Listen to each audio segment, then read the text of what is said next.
The canyon was older than memory. Its walls rose like burnt red sentinels, scarred by centuries of wind and rain.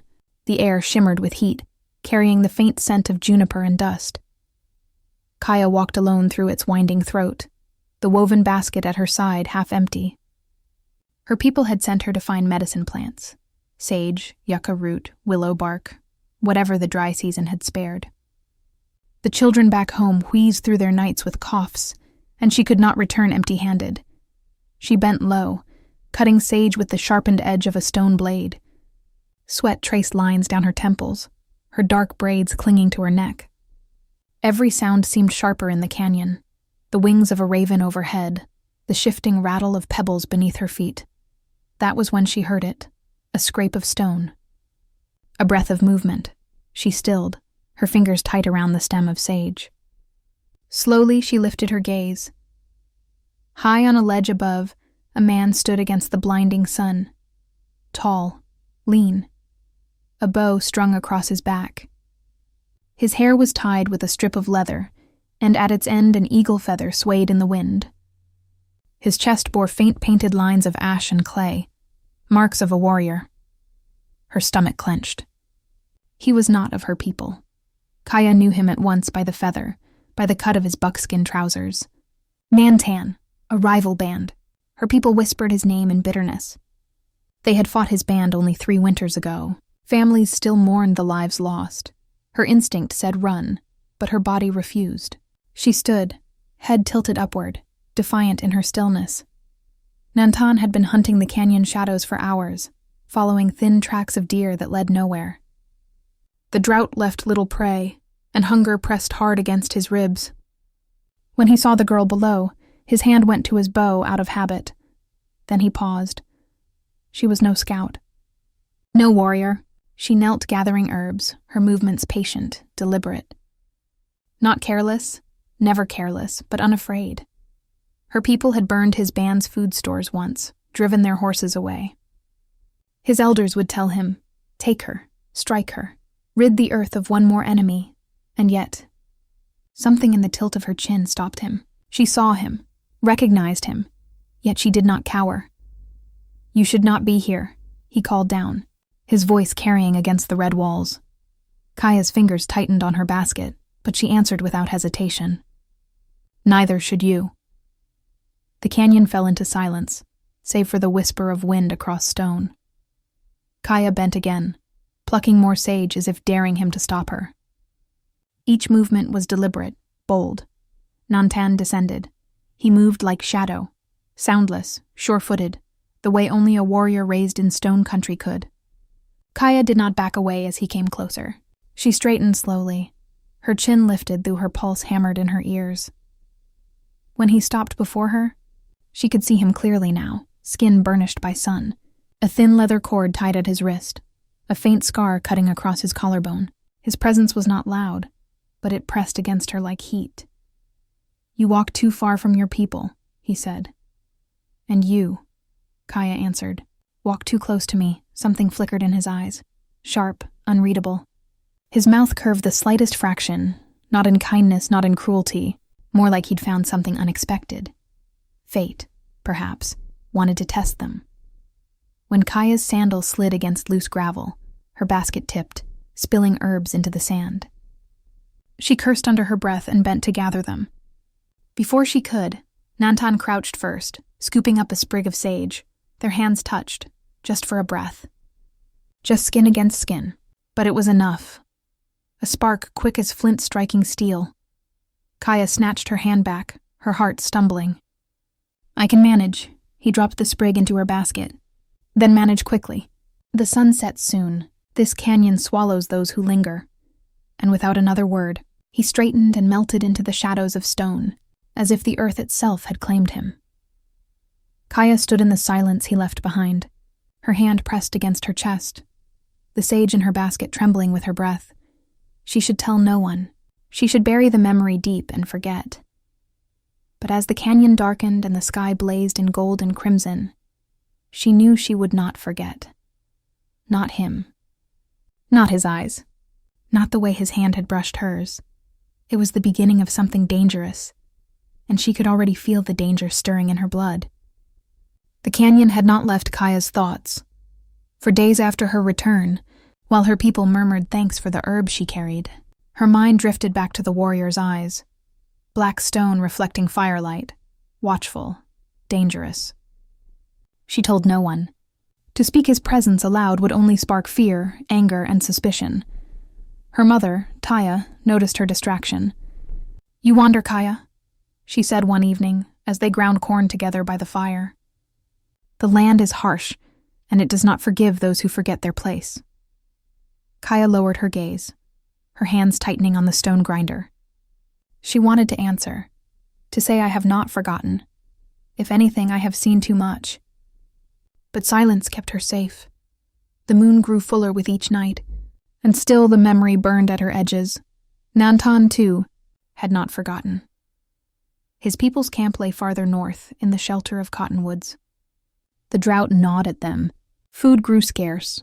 He hunted tirelessly, but the deer were lean, the rabbits few. At night, by the fire, the elders spoke of hard choices. Of raiding, of taking what others had. Nantan kept his silence, though his chest was heavy. When he closed his eyes, he saw the girl in the canyon, her basket of herbs, her fearless eyes staring up at him. She was the enemy, yet she had bent over the earth not as a warrior, but as a daughter, as a healer. Something in that stayed his hand. Even now, fate pulled them together again. It was twilight when Kaya returned to the canyon. The air smelled of rain, though the sky held none. She came not for herbs this time, but for water.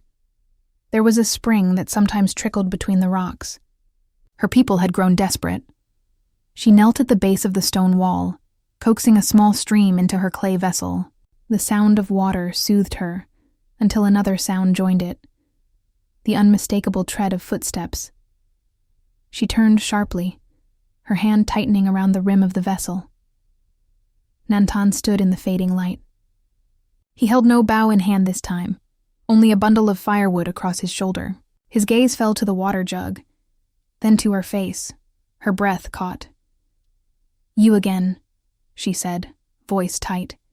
"You risk much, walking here alone." "Do you follow me?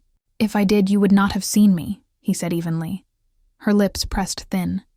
He moved past her without threat, setting the firewood down by a cluster of rocks. His hands worked quickly, striking flint against steel until sparks caught. Soon a fire glowed between them, casting light against the canyon walls. Kaya hesitated. To remain near was foolish, yet the fire's warmth in the gathering dark pulled at her. She sat, not close, but not far. The silence stretched, broken only by the crack of flames. "Why did you not strike me?" Kaya asked finally, her voice a whisper lost almost to the fire's pop. "Your people hate mine hate yours. Yet here I sit, alive." Nantan's jaw tightened. His eyes reflected firelight, unreadable. "Because you gathered plants. Because you are not a warrior. That is mercy, then?" He shook his head. "No, it is choice." The words sank heavy into her. A choice, to enter or not, and he had chosen this. She drew her knees to her chest, the fire warming her face. "You will regret it," she said softly. "Perhaps." Night thickened around them. The canyon's walls loomed like sleeping giants. Coyotes howled far off. Kaya watched Nantan tend the fire. His movements were sure, efficient, like he belonged to the wilderness itself. When sparks leapt skyward, she found herself speaking without thought. "My father used to say fire is alive. Feed it too much, it devours. Starve it, and it dies." Nantan looked up, his dark eyes catching hers. "Your father is gone?" She nodded, throat tight. "Many winters now." His gaze held hers for a beat longer, before shifting back to the flames. "My brother is gone." He did not see many winters at all. The silence that followed was not hostile this time. It was heavy, but shared. When Kaya rose to leave, the moon was high. She gathered her jug, her basket, her shawl. Nantan did not stop her. But as she walked away, she felt his eyes on her back, not like a predator watching prey, but like a shadow that refused to let go, and she hated that part of her wanted to turn back. The days passed, yet Kaya found herself drawn back to the canyon. Each time she told herself it was necessity, herbs, water, quiet. But in truth, her feet carried her as though the land itself commanded it. Each time, he was there. Sometimes she saw him first, a silhouette on the high rocks. Sometimes he appeared suddenly, stepping from shadow to firelight. He never startled her anymore, and he never raised his bow. Instead, there was silence between them, heavy but not empty. They shared it as though it were a fragile fire neither dared smother. One evening, the sky bruised purple with coming night, Kaya reached the canyon to find him already at the stream. He crouched, filling a water skin, his hair loose and falling over one shoulder. She stopped a few paces away, torn between leaving and speaking. "You take from the same spring as I," she said at last.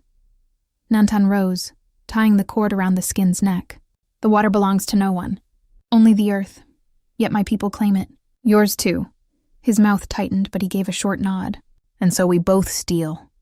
The faintest flicker of amusement sparked in her chest, though she hid it. They walked along the canyon's edge together, not close enough for touch, but close enough that the rhythm of their footsteps matched. The cliffs rose high on either side, shadows stretching long. "You come often," Nantan said without turning his head. "So do you." "I come to hunt, to watch. And I?" He paused. His gaze finally slid to her, dark and steady. "You come because something here calls you. Perhaps the same thing that calls me." The words unsettled her, as if he'd reached into her chest and tugged at the truth she tried to bury.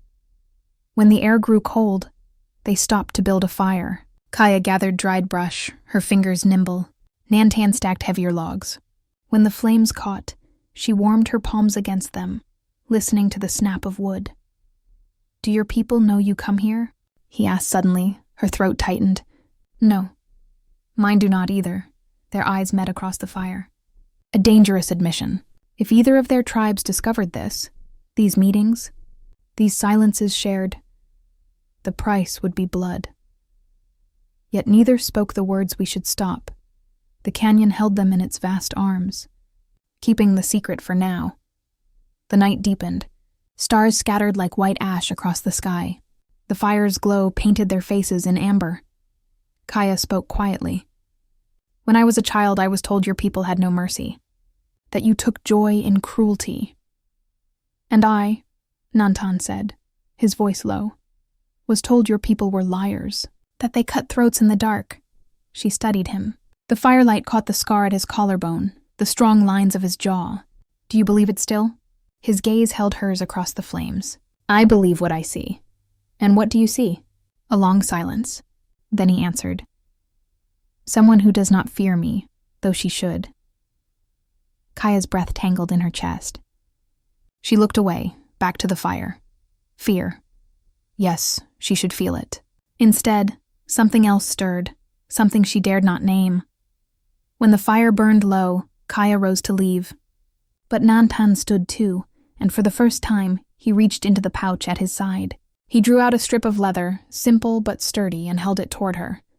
"A cord," he said, "to tie your basket. It will not spill so easily." Her hand hovered, hesitating. Gifts were dangerous, symbols of trust, of exchange. If anyone saw, they would know. But the canyon was empty, the stars their only witnesses. Slowly, she took it, her fingers brushing his. "Thank you," she whispered. His expression did not soften, yet his eyes lingered on hers, steady, burning. As she turned to leave, she felt the cord heavy in her hand, heavier than any herb, any vessel of water. A burden and a secret both. Kaya did not sleep that night. She lay awake, staring at the cord where it lay beside her mat. It was nothing, she told herself. A scrap of leather, a kindness born of chance. And yet she could still feel the ghost of his touch, the heat of the fire between them. The danger of a silence that was beginning to speak more loudly than words. The canyon kept their secret. But for how long? The cord lay hidden in Kaya's basket, tied neatly around the rim. Every time her fingers brushed it, her chest tightened.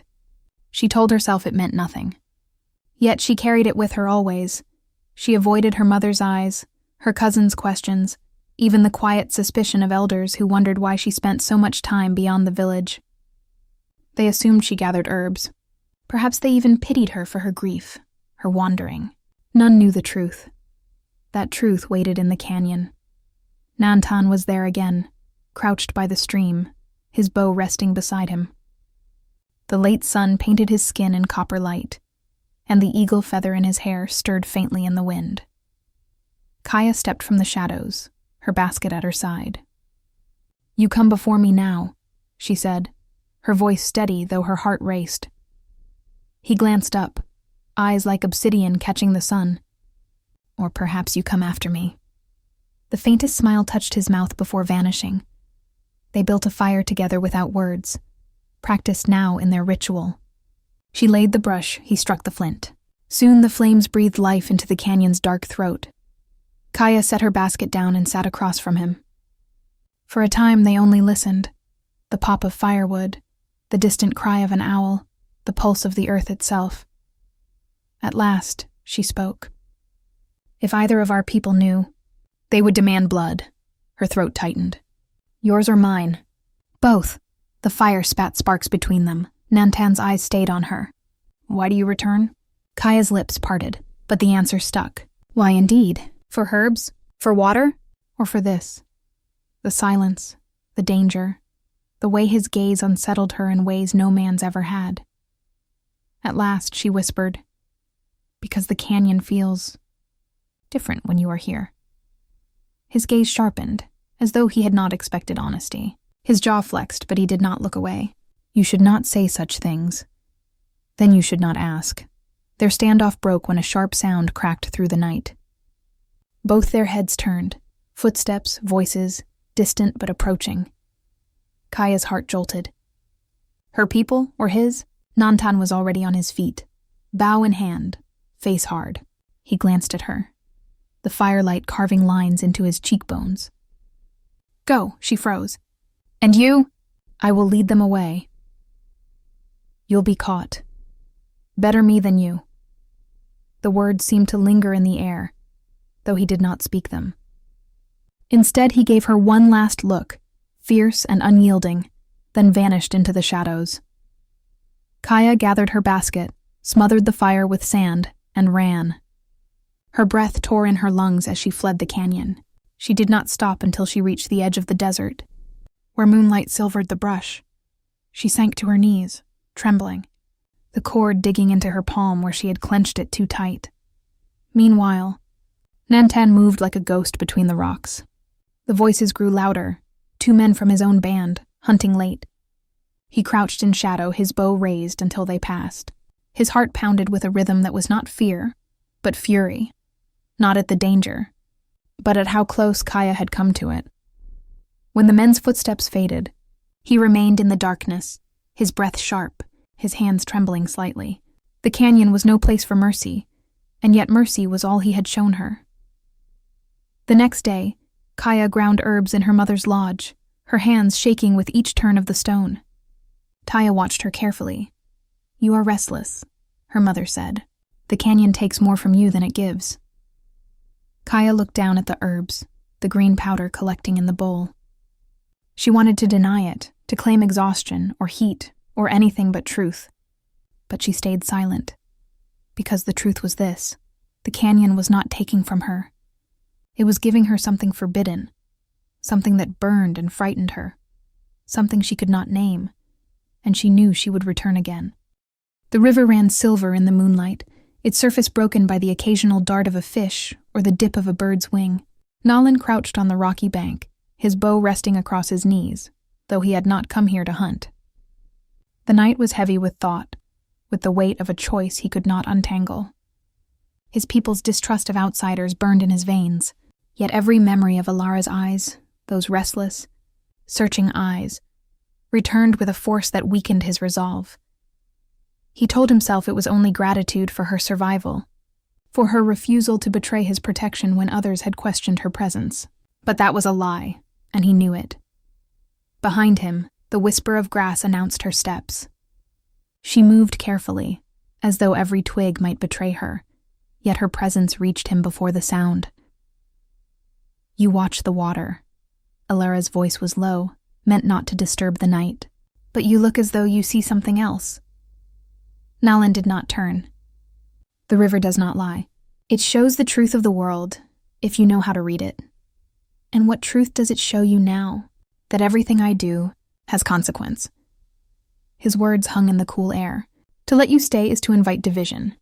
To send you away is to— He stopped. He would not finish. Is to what? She pressed, stepping closer, her figure framed by the pale light. Nantan's hands tightened on the bow. To carry your shadow wherever I walk. For a moment she said nothing. The river rushed, the crickets sang, the world continued. Then she crouched beside him, her skirts brushing the dirt. You think I wanted this? To stand in a place where I am not welcome? To live at the edge of eyes that hate me? I did not choose it. But I will not run from it either. Her voice trembled but did not break. Nantan turned finally, searching her face. The fire in her tone mirrored his own, though her life had been shaped far differently. She had endured storms he could not see. You speak as though you are part of us, he said, his voice sharp without meaning it. I speak as though I wish I could be, she shot back. The words cut through him like an arrow. He rose, his shadow stretching tall over her but not in threat. The moon lit the sharp lines of his jaw, the quiet fury of a man divided between duty and something deeper. Do you not understand what you ask? To belong among us means more than sharing food and fire. It means trust that cannot be fractured. And your bloodline? My bloodline is not me, Alara interrupted, standing now as well. I am not my kin. I am not their choices. Her breath came fast. I only have mine. The space between them was alive, every heartbeat a drumbeat of war and want. Nantan stepped closer, the air charged. And if your choice tears my people apart? Then let it tear me apart first, she whispered, though her voice quivered. Something inside him cracked. He saw in her not a threat, but a mirror. Someone caught between worlds. Someone who could not bend to fit where others demanded. For a long time they stood there, the silence between them deeper than words. Then Nantan lowered his bow to the ground. Tomorrow, he said finally, voice quieter, I will take you to the council fire. They will hear your truth or condemn it. Either way, it cannot remain hidden. Alara's eyes widened. They will not listen. They will listen, Nantan answered, his gaze unwavering. Because I will make them. The night closed around them, the river carrying away the fragments of their confessions. For the first time, the barrier between them did not feel insurmountable. It felt fragile, trembling, ready to break. But whether it would break in love or ruin, neither could yet know. Dawn broke over the canyon in streaks of pale gold, illuminating the jagged cliffs and the winding trails carved by centuries of wind and rain. Kaya woke to the smell of earth and smoke, her basket still by her side. Her fingers traced the strip of leather Nantan had given her, and for a fleeting moment, she allowed herself to remember the firelight between them, the closeness, the unspoken promise of protection. But the canyon offered no safety for sentiment. She rose quietly, checking the horizon. The land was alive with subtle motion. A coyote slipping along a ridge, the flutter of a hawk's wings, a distant dust cloud marking the approach of riders. Her heart tightened. Nantan's warning had been clear. The canyon did not forgive the unwary. Nantan had not slept. He had watched over the canyon's edges through the night, listening to the wind and tracking every subtle shift in shadow. His people were restless. Rival bands had been spotted near the northern ridge, and yet, even with threats pressing from every direction, his thoughts kept returning to Kaya. Her presence had become a tether he could neither sever nor abandon. When he saw her approaching the river, he did not speak immediately. He simply watched, his figure hidden among the rocks, his posture alert. She carried her basket with the care of someone who knew every ounce mattered. Yet her eyes searched the canyon as though seeking something unseen.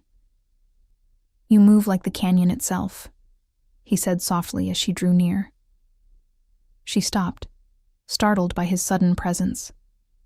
And you move like a shadow, she returned, keeping her voice calm despite the quickening of her pulse. They walked together along the stream, moving in a careful rhythm, the silence between them filled with the sound of water over stone. For the first time, Kaya allowed herself to observe him without fear. The line of his jaw, the sweep of his hair, the way his hands moved with precision, even in stillness, all spoke of a life honed by survival and responsibility. "You risk much," Nantan said, eyes fixed on the river. "Not just the danger of being seen, but of being caught between worlds." "And yet I am here," Kaya replied, "because some things are worth the risk." The words hung heavy. Neither clarified what those things were, but both understood.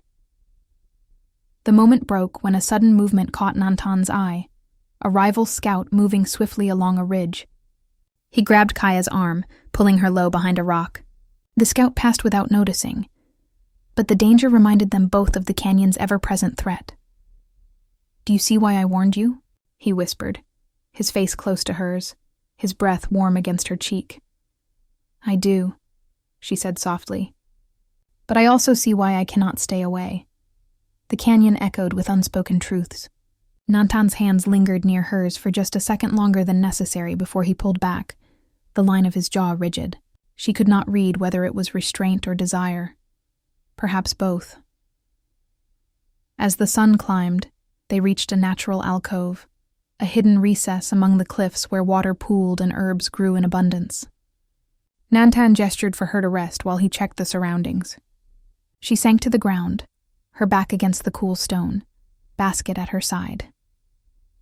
"This place," she murmured, "feels like it was made for us to find it." He returned, kneeling beside her. "It is no place for comfort," he said. "Only for those willing to risk it." They shared a long silence, listening to the gentle lap of water, the rustle of wind through leaves, and the canyon's subtle symphony of life. Kaya felt the weight of unspoken words pressing against her chest.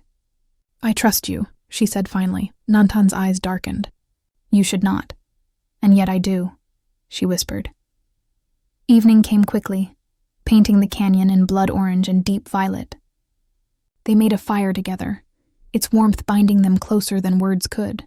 Nantan handed her a small bundle of herbs to dry, their fingers brushing once, twice, each touch a spark. The danger outside the canyon's embrace pressed in on them. Rival scouts, the potential wrath of their people, the unforgiving wilderness. And yet, within the firelight and shadows, a fragile understanding had formed, a bond tempered by necessity, fear, and the slow burn of something neither could fully name. The night grew deeper, and the canyon held them in its quiet, a world suspended just for them, where shadows fell, hearts bled, and trust began its slow, tentative growth. The canyon was alive with tension that morning.